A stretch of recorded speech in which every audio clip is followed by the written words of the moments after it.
queridos bangers, roqueiros e juristas, nosso programa Direito e Rock.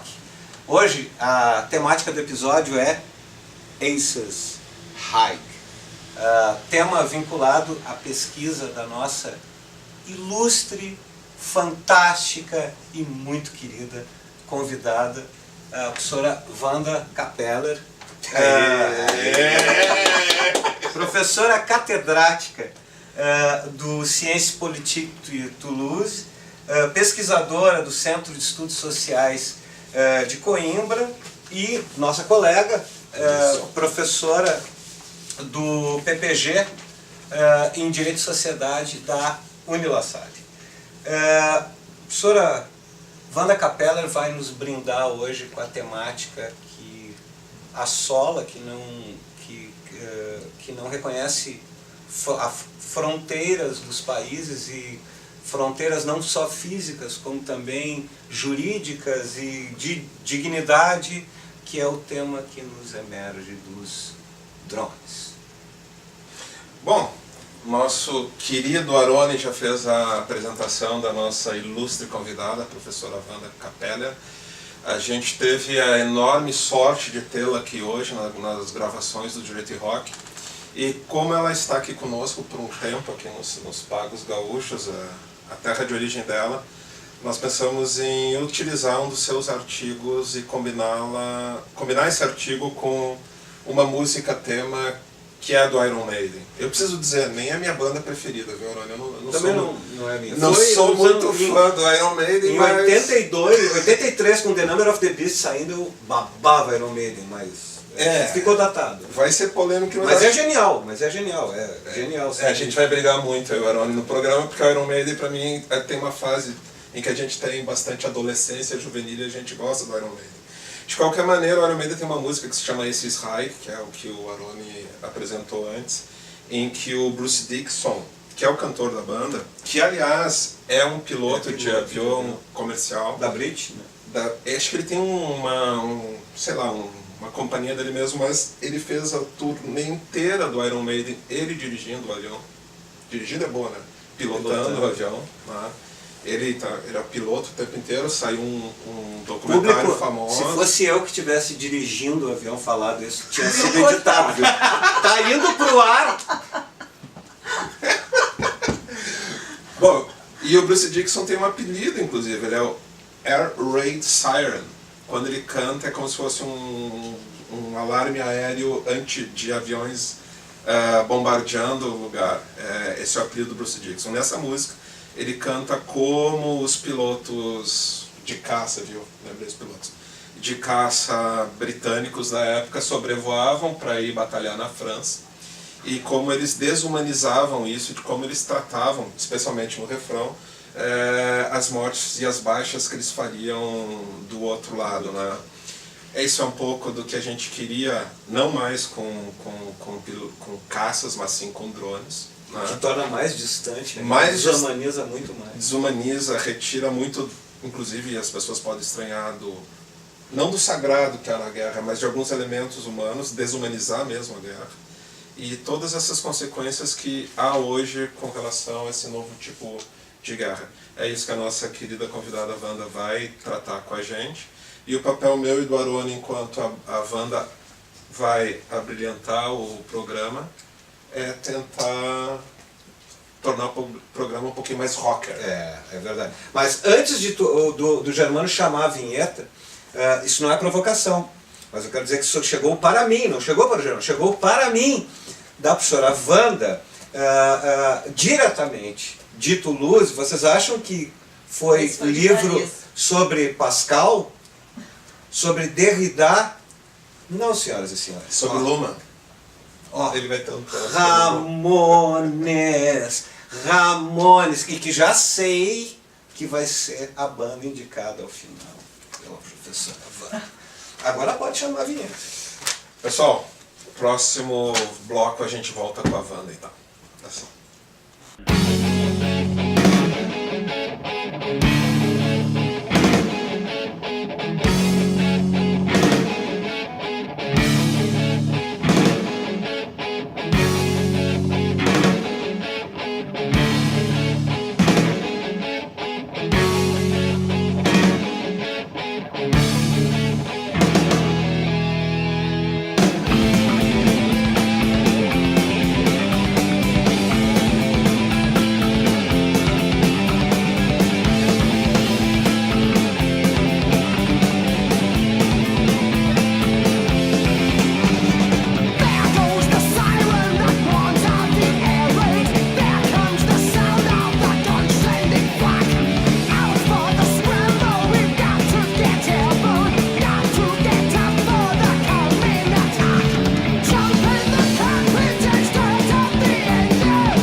Estou participando hoje com muita alegria e muito carinho dessa sessão sobre direito e rock, aqui com os meus amigos Ricardo Aroni, Germano Schwartz, e com muita vontade de participar desse programa, pois que se passa na cidade onde eu nasci, Porto Alegre, e acabei de chegar da Europa. O que eu queria dizer? Eu queria dizer que o rock é uma música que expressa pela própria força da sua capacidade de ser música antissistema, expressa as violências da nossa sociedade. E compreendo por isso que rock e drones têm muito a ver um com o outro. O tema das minhas pesquisas, das últimas pesquisas que eu tenho feito, é sobre os drones. O que os drones representam hoje no mundo? Os drones podem ser objetos e instrumentos muito simples de ajudar na vida cotidiana das pessoas, mas podem ser também sistemas militares robotizados que mudam completamente a configuração do campo penal. O campo penal, o direito penal, é ultrapassado por um espaço penal global, onde esses drones são mobilizados para matarem, são os killer robô, para matarem os suspeitos de tentativa de terrorismo. Então, esses drones, hoje, esse sistema robotizado militar, que está sendo utilizado na luta inglória e já perdida contra o terrorismo, é um sistema que viola as normas do direito, viola os princípios jurídicos fundamentais. E é sobre isso que nós queremos fazer essa ligação. O rock tem que mostrar que neste mundo dos drones militares, nós não estamos de forma nenhuma num wonderful world. Nós estamos num mundo muito trágico. E é por isso que eu gostaria que o Germano e o Aroni participassem aqui comigo, mostrando músicas que podem expressar essa tragédia que nós estamos conhecendo no século XXI. Por um lado, Vana, também tem uma coisa que revela agora, puxando com esse Zweig, né? Uma covardia por trás do drone, não tem? Sim, tem uma covardia porque a morte pelos drones estabelece um tipo de guerra assimétrica. Não há um soldado frente a um soldado morrendo com honra, defendendo o seu país. É uma guerra a nível global, transnacional, e é uma guerra assimétrica porque é um instrumento pilotado de longe e cujo alvo é estabelecido por máquinas, antes que essas máquinas enviem o sinal para os pilotos, os operadores dos drones, que não são pilotos, na verdade, são operadores, e não há um face a face da guerra. E, portanto, a pessoa que é atingida, o alvo do drone, ela não tem a menor capacidade de resposta a esse tipo de ataque. E, nesse sentido, é uma desonra, porque não é uma guerra de dois soldados defendendo os princípios e ideologias, mas é uma guerra de um sistema de high-tech, um sistema de alta tecnologia que está sendo utilizado numa guerra inglória para os dois lados. E, nesse sentido, o maior perigo é o perigo da total tecnificação do sistema. Não é science fiction. Vários autores já têm falado em livros muito importantes que as máquinas que localizam os alvos, elas, pela inteligência artificial, já estão chegando a tal ponto que elas não precisarão mais, em muito pouco tempo, dos operadores. Elas vão localizar e elas vão atirar as máquinas elas mesmas. Elas são tomadoras, elas serão muito em breve, porque elas já são num determinado nível, elas serão tomadoras de decisão da morte das pessoas. Então nós estamos indo para um mundo onde o penal está se configurando como um penal altamente tecnológico e um penal que não depende mais do ser humano. Nesse sentido, se nós poderíamos falar antes, não é, Germano, sobre a desumanização dos pilotos durante a Segunda Guerra Mundial, gostaria que o Germano desse o testemunho. Quando você falava, Wanda, eu me lembrava de outra banda, da banda preferida do Arone, que é o Iron Maiden, que é um disco que se chama Somewhere in Time. Ah, fantástico. Que na capa aparece o robô, uma capa futurista, né, aniquilando o pessoal em volta. Há várias referências, Wanda, no rock com relação a essa desumanização, dessa tecnificação da sociedade, que é o que a gente tem hoje em dia. Mas o que eu queria te perguntar é algo que me veio à cabeça enquanto você falava. É praticamente um direito penal de exceção, né? Isso. É um direito penal de exceção que entra num quadro de direitos de exceção que se estabeleceram nos últimos anos no planeta inteiro. Nós estamos numa fase de desconstrução dos princípios de várias áreas do direito, dos princípios do direito do trabalho, dos princípios do direito penal. Nós estamos em fase de desconstrução do penal moderno e do direito moderno na sua totalidade. O que eu gostaria de voltar sobre a questão da desumanização, Germano, porque eu queria que você contasse a história dos pilotos. Você chegou a contar? Isso. Na música, que é o tema nosso, Faces High, né, o Bruce Dickinson canta e incentiva logo no início dela aquela força de vontade dos pilotos em se levantarem e alçar voo e irem para a Normandia a fim de combater o que se dizia antigamente a boa causa, né? Acho que essa boa causa numa guerra de drones, ela fica tão distante, não que exista uma boa causa numa guerra, mas o convencimento de fazer com que as pessoas sintam um pertencimento a um Estado, a uma ideologia e, portanto, a um direito, que é um instrumento moderno de tudo isso, ela é cada vez mais diminuída num contexto desse tipo de guerra que a Wanda narra pra gente. O engraçado é que num outro álbum, agora estava pensando num álbum do Roger Waters, que se chama Radio Chaos, né? O Roger Waters, que é o líder da segunda fase do Pink Floyd, né? Quando o Pink Floyd deixa de ser lisérgico com Syd Barrett, né? Ele tem uma passagem tremendamente bonita no Radio Chaos em que o personagem principal, Pink Floyd é uma banda de personagens. Né? Mas esse disco acho que é 84, eu posso estar errado. A gente faz isso só para explicar vocês, já não tem nenhum iPhone, nada aqui do lado, né? Eu posso estar errado, mas acho que o Radio Chaos, desculpa, 87. 84 é The Pros and Cons of Hitchhiking. Final Cut 83, né? É o último disco dele. Lá, Wanda, esse personagem conta a história de uma guerra, né? Que é transmitida pelo rádio. E tanto quanto a primeira imagem que o homem vai ver, se um dia estiver no espaço, vai ser o Hitler, porque é a primeira imagem televisionada na imagem da luz. Essa era a alegoria, era um rádio contando a história da humanidade, já que só havia restado as máquinas, né? Vocês devem gostar também, tem um seriado de TV que é o Homeland, né? Em que a personagem principal ela é aquela que manda os drones matarem os inimigos no Paquistão, etc. E tal. E narra todo um sentimento dela. E que eu gostaria de voltar. É interessante, mas um elemento que eu acho que se coloca aqui, que é um elemento de desconforto, que é aquela história do palhaço assassino, sabe? Que é o elemento lúdico que tem por trás do drone matando. Isso. E eu gostaria de voltar ainda, insisto, sobre essa questão da desumanização. Por quê? Porque aí eu vou ter que entrar com essas questões epistemológicas que falou o Ricardo há pouco. Então eu gostaria de retomar essa questão que nós falamos da desumanização, partindo da ideia do Foucault, da animalização dos homens, e colocar isso no campo dessa morte pelos drones. O Ricardo falou há pouco do elemento lúdico de matar através dos drones.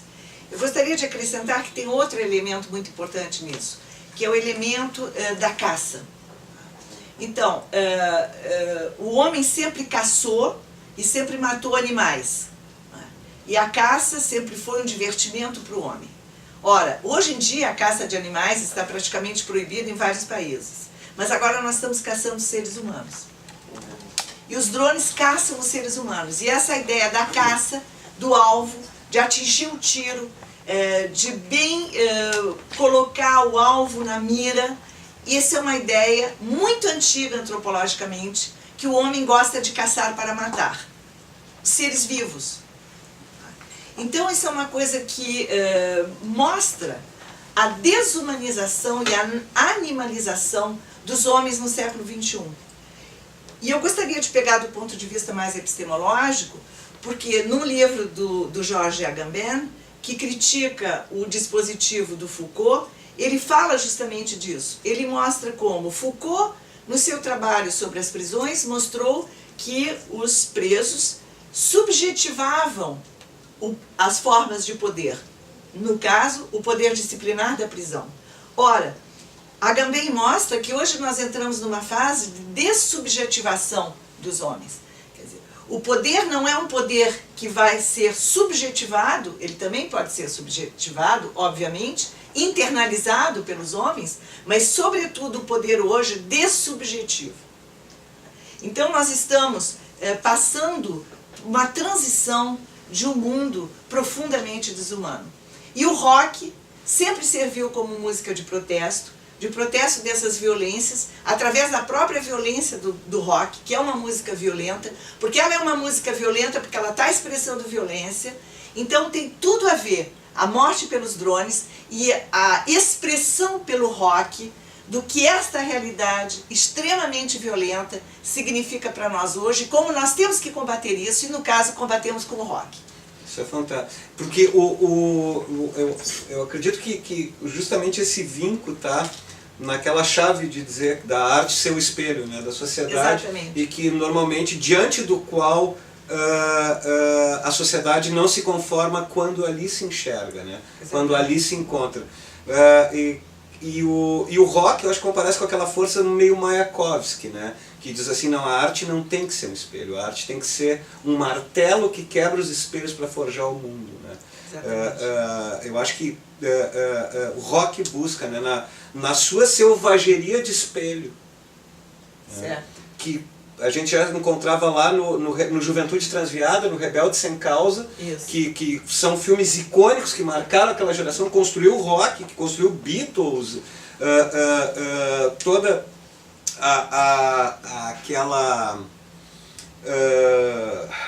aquele perfil, né, do roqueiro, apresenta essa chave de guinada aqui, que é hora do direito incorporado.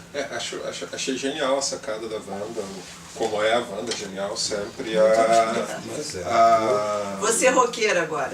Eu vou entrar na banda do Você Ricardo. é bom. De uma certa Quando eu ficar grande, eu vou ser roqueira. De uma certa maneira, o rock é o grande fenômeno cultural do século passado. Enquanto expressão de um certo modelo de vida baseado em alguns valores que são cristalizados numa sociedade ao menos ocidental depois da Segunda Guerra, com alguns direitos que a gente já falou na abertura, individuais, prezando tudo. Achei genial isso. Enquanto a Wanda falava, me veio à cabeça que a música preferida dos combatentes americanos lá no Iraque, ainda não tanto usando os drones, eles põem aqueles fones no ouvido e eles ouvem Nine Inch Nails, que é uma música que é um rock industrializado com alta adrenalina. Eu queria provocar a Wanda e o Arone, muito mais o Arone, porque eu não sou o músico da história, mas essa questão da selvageria do rock, dessa animalidade do rock, até onde eu estudei, o rock tem um tipo de compasso, um tipo de timbre, que ele é um dos poucos ritmos musicais que são capazes de se transformar, por exemplo, concertos em rituais quase que xamânicos. Ou seja, ele tem alguma coisa que te bate lá dentro, inclusive a selvageria, a animalidade, o despertar contra o status quo. Musicalmente, o rock foi levando a determinados corpos de ruptura, assim. Eu não vou ser muito bom para falar disso porque eu sou razoavelmente mais conservador tecnicamente, né? Mas, por exemplo, dos anos 90 em diante, a questão do afinar um tom e meio abaixo do diapasão, e botar na guitarra uma 7ª corda para ter ainda mais grave as frequências que tu vai trabalhar de modo a tu gerar mais peso ainda musical, não pela composição, mas já pela própria sonoridade. Isso eu só vi no rock, isso, né? Só vi no rock, ou então em Wagner, né? Que criava aquele contrabaixo, aquele ultra contrabaixo, né? Para puxar frequências inesperadas. Mas fora Wagner e o rock... Mas aí eu gostaria também de fazer um comentário, que eu não sei se tem alguma validade em termos musicais, mas em termos sociológicos acho que tem, e antropológicos, que é a questão que algumas tribos primitivas na África e mesmo na Austrália, e algumas tribos guerreiras, que hoje são, isso fica no âmbito absolutamente do simbólico, mas essas tribos, antes de entrar no ato de guerra, dançavam músicas e cantavam músicas guerreiras para incentivar para a guerra. Olha, no Ocidente, só o rock pode ser essa adrenalina, a música, e por isso faz sentido o que disse o Germano, dos soldados estarem escutando rock numa situação de guerra, né? Porque o rock é a música... que era uma música de protesto, acho que continua sendo, na medida em que é uma música que tem essa dimensão antissistema muito forte, né? Então essa é a música que vai dar ao soldado aquela força, né? Mas ao soldado ocidental. É isso que é interessante, né? Porque os outros povos têm as suas músicas de guerra, assim como têm as suas pinturas no rosto de guerra, né? Então acho que dá para fazer esse paralelo, que se esse soldado estava escutando rock, é a maneira que ele tem, como foi, não sei se pode se dizer que o rock poderia eventualmente ficar no plano de uma droga, entendeu? Que as pessoas precisam daquilo para alguma coisa, ou se estimulam com aquilo. Mas os soldados no Vietnã, e isso é histórico, todos sabem, tomavam droga para fazer a guerra. Agora, talvez menos drogas e mais rock. Não sei, estou inventando. E o menos drogas, entre aspas, né? Porque se nós vamos pegar o soro do super soldado do Capitão América, é uma realidade, né? Enquanto a Wanda falava, me veio à mente a famosa cena final do Apocalipse Now. Ah, pois é. Que o filme é genial e a trilha sonora é o The End do The Doors, né? Acho que isso ilustra bem o que a gente conversou aqui hoje, né? E que mostra a atualidade da pesquisa da Wanda, trazendo uma guerra tecnológica sem fronteiras, um direito penal baseado não mais em territórios, eu acho, mas sim no inimigo. Mas para dizer que esse inimigo é também um inimigo que se torna um inimigo interno, e que tem uma ligação entre o global e o local, que nós chamamos de glocal, né? Então, o direito penal local, nacional, doméstico, ele reproduz também essas lógicas, porque ele também vai determinar o inimigo interno, que também está sendo vigilado com técnicas de alta tecnologia, como os vídeos de vigilância e os panópticos. É um panóptico ao ar livre. Né? O panóptico não é mais é um panóptico ao céu aberto, digamos assim. Deixa eu fazer uma provocação. Pois não. A gente sabe o contexto da onde emerge o drone, e ele tem um sentido totalmente próprio a partir da guerra do Afeganistão. O drone é anterior. Não, mas eu digo de uso. Né? O uso militar maciço. Assim, é dali que vai, né? Dali para frente. E, portanto, ele é uma resposta ao terror. Sim. Mas, em alguma medida, ele não é uma política de terror também? Sim, mas aí é a questão. Aí tem um shift, por exemplo. Como é que a gente passa... Se eu sou um paquistanês, o drone não é o meu terrorista? Sim, claro. Mas aí tem que se colocar da seguinte maneira: quando é que dá o shift entre o drone, que era um drone militar de vigilância, que começou na Segunda Guerra Mundial para vigilância dos espaços, e foi muito utilizado por outros países durante muitos anos, Israel e outros países do mundo, não apenas Israel. Mas esse drone, que era um drone de vigilância, o shift para o drone letal. Como é que se dá isso? Isso se dá a partir justamente de uma doutrina que se criou, de doutrina de segurança transnacional. E que essa doutrina de segurança transnacional vai substituir as doutrinas de segurança nacionais, que eram muito conhecidas nas ditaduras latino-americanas principalmente. Ora, como esse terrorismo do drone é um terrorismo de Estado contra pessoas que não são atores nacionais estatais, eles são combatentes livres ou suspeitos de serem combatentes, o que é mais complicado, seria uma espécie hoje de terrorismo supranacional, um terrorismo supraestatal. Como já houve casos nas ditaduras de terrorismos estatais, agora é um terrorismo supraestatal. E se basa em que doutrina? Nessa doutrina de segurança global.